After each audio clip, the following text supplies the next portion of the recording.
And so he exceeded what I actually thought he would do. No question about it. I'm not going to sit there and say he didn't exceed. But Skip, let's be real now. We got to be. Let's be objective about this. 30 of his 40 touchdowns came in 10 games against teams that didn't make the playoffs. He's 1-5 against teams that made the playoff. He's 10 touchdowns, 9 interceptions. Now, here's what is non-playoff teams.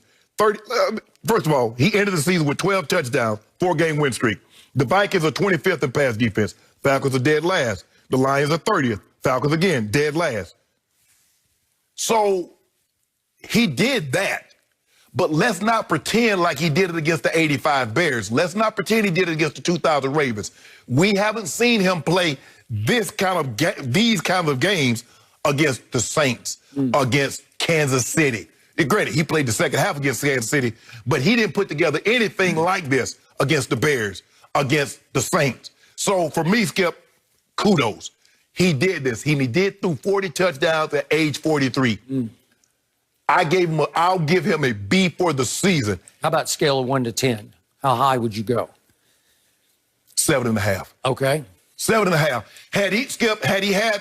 If he had a couple of these games, like he had against non-playoff teams, against the Saints, or play games like that against Chicago, now I'm going 8.5, 9. But like you said, I will give him kudos. He exceeded. Even Bruce Arians said he exceeded his expectations. I mean, he finished the season 10th in QBR, 19th in completion percentage, 11th in yards per attempt, and he threw, 12 interceptions, which is the 6th most interceptions in the league. So I think it's a great season for him, considering. And if somebody would have told me that Tom Brady was going to throw 40 touchdowns, I said, man, you don't get out of my face.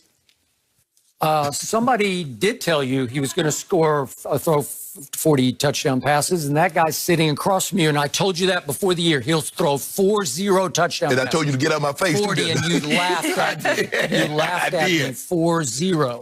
So all of a sudden, when you're in it's like, okay. We got. That's what that was about. That was about the 40. 40. Okay. 40 touchdown passes. Thank you very much. That's a magical number. You just saw the greatest 43-year-old season from a quarterback you will ever see. That's the greatest 40-year-old season. Okay, well, 40 and above. No, you can have Patrick Mahomes, and God knows if we'll be sitting here to watch that, because it's a long way away.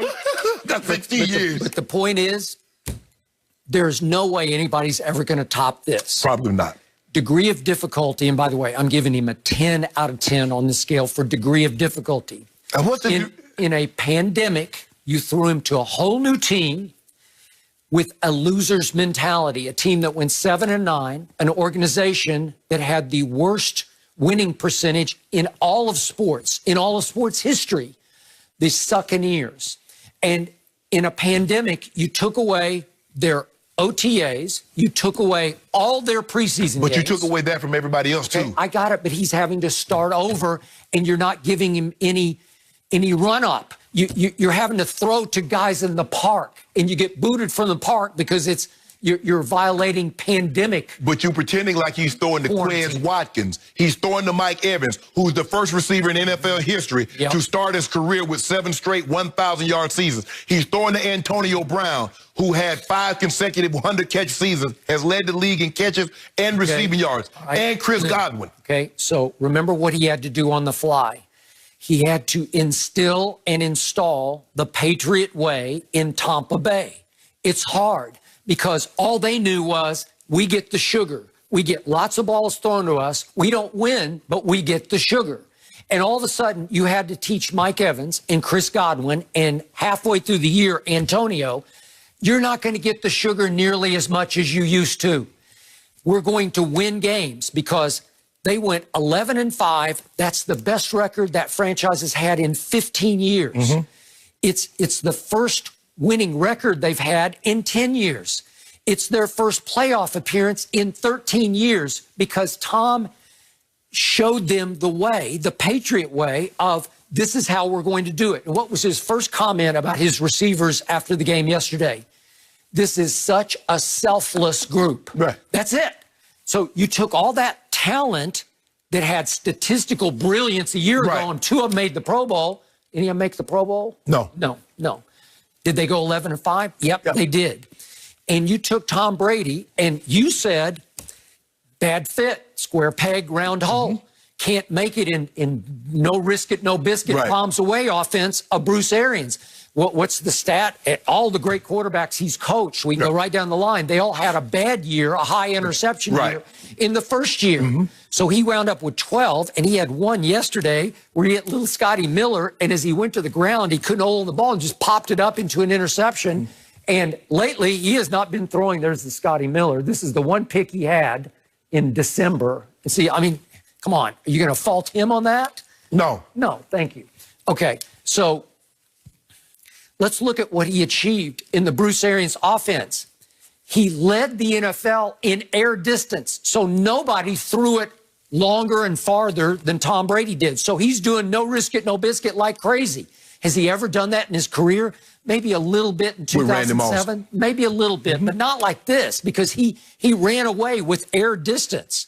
By the way, Aaron Rodgers 8th in air distance, so it's 1st to 8th on that one. So you can see what was happening.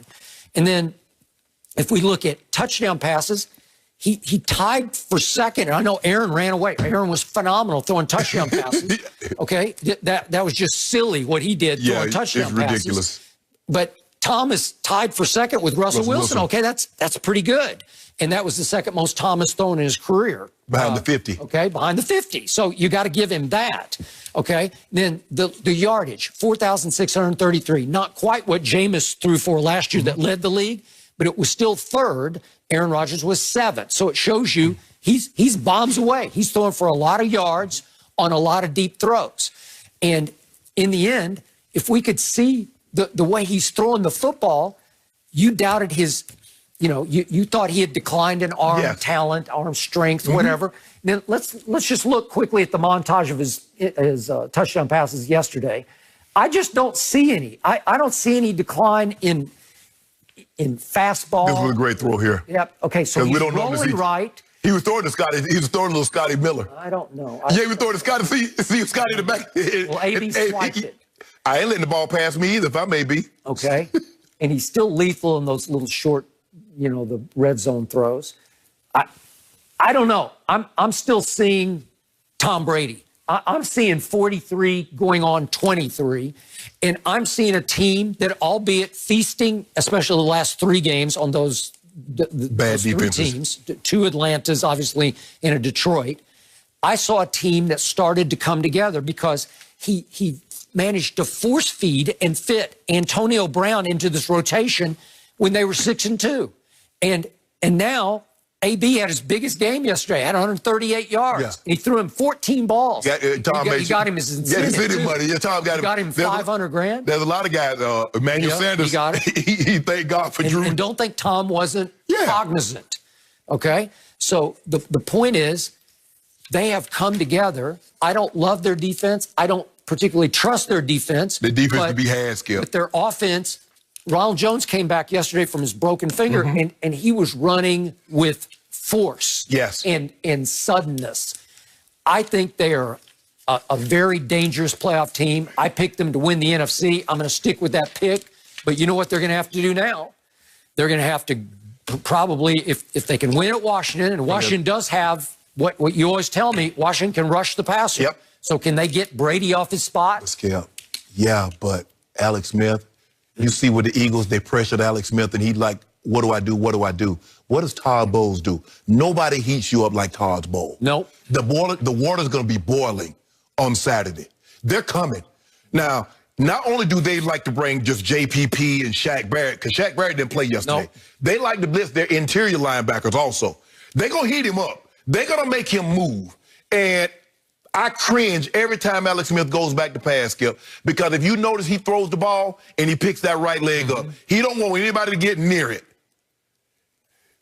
Skip, I'm playing football, and it's a great story, but I'm playing football, Alex. I'm sorry, bro.